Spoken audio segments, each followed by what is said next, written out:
Have you ever been looked through by your own family? I don't mean ignored.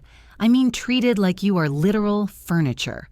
For 10 years, the Wilson family, a dynasty of arrogant New York business moguls, thought I was nothing more than a lowly secretary.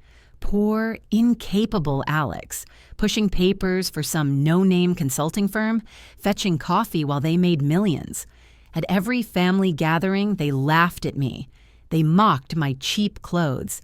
They shoved half-empty champagne glasses into my hands and told me to marry rich because brains clearly aren't your strong suit. But there was one tiny detail they missed. That no-name consulting firm I worked for, I wasn't the secretary. I was the owner. And while they were busy throwing lavish parties and planning hostile takeovers, I was quietly building an empire strong enough to eat theirs alive. This morning, they walked into a boardroom to negotiate a merger to save their dying company. They expected to meet a mysterious CEO. Instead, they met me. And trust me, the look on their faces when they realized the truth was worth every single second of the last decade. Welcome to the story of my absolute sweetest revenge. Let's rewind to last night. The annual Wilson family reunion. The vibe was exactly as suffocating as always. Crystal chandeliers blazing in my Aunt Karen's Hampton mansion. The air smelled like expensive perfume mixed with pure entitlement. I stood in the corner, clutching a glass of water, trying to blend into the wallpaper. I wore the simplest black dress I owned. It was my armor. If I looked boring, maybe they wouldn't attack me. Or so I thought. "Oh, Alex, I almost didn't see you there." Aunt Karen's voice cut through the air like a razor blade. She sashayed over, martini in hand, scanning me up and down like she was pricing items at a garage sale. "Still working as a secretary, dear?" I smiled, the fake customer service smile I've perfected over the years. "Administrative assistant, Aunt Karen." "Oh," she raised a perfectly drawn eyebrow. "Still at that little consulting firm? What was it called? Phoenix something?" "Phoenix Strategy Group," I replied quietly.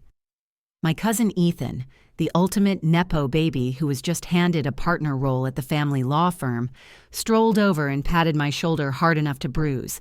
"Come on, Alex, I could get you a real job. You know, something with a future. Better than making coffee and unjamming printers." I thought about the stack of million-dollar contracts waiting for my signature back at my office. My real office. "I'm happy where I am, thanks," I said. Aunt Karen let out a laugh that could shatter glass. "You really are a waste of oxygen, Alex. Look at your cousins, executives, VPs, lawyers. And you, 32 years old and still a gopher for someone else. If only they knew that someone else was me." See, this started 10 years ago. I graduated top of my class with an MBA from Wharton. I brought a revolutionary business plan for corporate restructuring to my family. I thought they'd be proud. I thought they'd invest. But Uncle Richard threw my binder into the trash can. Consulting. What do little girls know about strategy? Go find a husband or get a job in the mailroom. The Wilson family has one rule. Men lead, women look pretty. That night, I made 2 vows. 1, I would build my own empire without a single penny of their money. 2, I would make them regret every dismissive word. Phoenix Strategy Group started in a crappy apartment above a laundromat. I used my savings, ate ramen noodles, and worked 20 hours a day. My specialty? Saving failing companies. Specifically the ones the Wilson family was trying to buy for pennies on the dollar to strip for parts. They were vultures. I was the surgeon. I worked in the shadows. Every employee signed ironclad NDAs. My name never appeared in the press. I was the ghost CEO. In 10 years, Phoenix became a beast. We have offices in 12 cities and Fortune 500 clients. And ironically, I had quietly thwarted dozens of my family's predatory deals without them ever knowing it was me.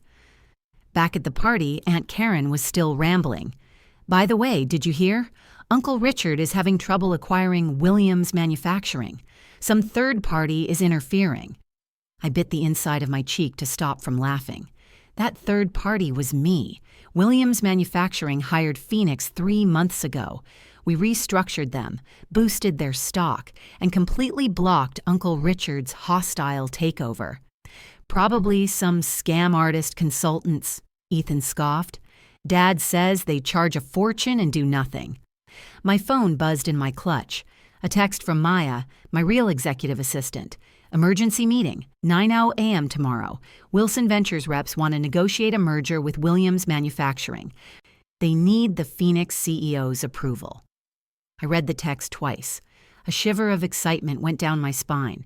They had surrendered. They couldn't buy the company, so now they had to merge. And to do that, they needed the blessing of the consulting firm protecting it. Tomorrow morning, my family was walking into the lion's den. The next morning. 8:55 a.m. I stood in my private elevator ascending to the executive penthouse of Phoenix Strategy Group. Gone was the plain black dress. Today I was wearing a blood-red Alexander McQueen power suit, tailored to perfection. My Christian Louboutin heels clicked rhythmically on the marble floor. Maya was waiting at the elevator, her eyes twinkling. "They're here, boss. Uncle Richard, Aunt Karen," she came for moral support, "Ethan and James from finance. They're getting annoyed that the CEO hasn't shown up." "Do they have coffee?" I asked. Aunt Karen complained the coffee in the waiting room was too bitter and that there was no one to serve her. I told her the administrative assistant would bring some in shortly. I laughed. One last performance. I told Maya to hold the files. I picked up a tray of Starbucks coffees. Why not? Let's give them exactly what they expect to see. I pushed open the double doors to the boardroom. The tension inside was thick. Uncle Richard sat at the head of the table, face red. Ethan was spinning a pen, looking bored. "Finally, some service," Aunt Karen groaned when she saw me enter, not even looking at my face. "Hey you, bring me a—" She stopped. "Alex?" Ethan snapped his head up. "What the hell? What are you doing here?" Uncle Richard slammed his hand on the table. "Unbelievable. Now this consulting firm is hiring my niece as a maid? Get your boss in here right now. We don't have time for a family reunion." I didn't say a word. I walked slowly to the table and set the coffee tray down. Then I walked straight to the massive leather chair at the head of the table, the CEO's seat. I sat down, crossed my legs, and looked Uncle Richard dead in the eye. "I'm not the maid, Uncle Richard, and I'm definitely not the secretary." "What kind of game is this? Get out of that chair," Aunt Karen hissed. "That is for the leadership." "Correct," I said, my voice calm but ice cold. "And I am the leadership. I am the founder and CEO of Phoenix Strategy Group." The silence that followed was heavy. You could have heard a pin drop. Ethan's jaw hit the floor. James dropped his pen. Aunt Karen's face went from red to ghost white. "This is a joke," Uncle Richard scoffed, but his voice was trembling. "You, the girl who makes copies, you own a billion-dollar firm?" I signaled Maya. She threw the slide deck onto the main screen. Articles of incorporation. Founder, Alexandra Wilson. My signature on every legal document since 2014. "Do you want to see the financials?" I asked.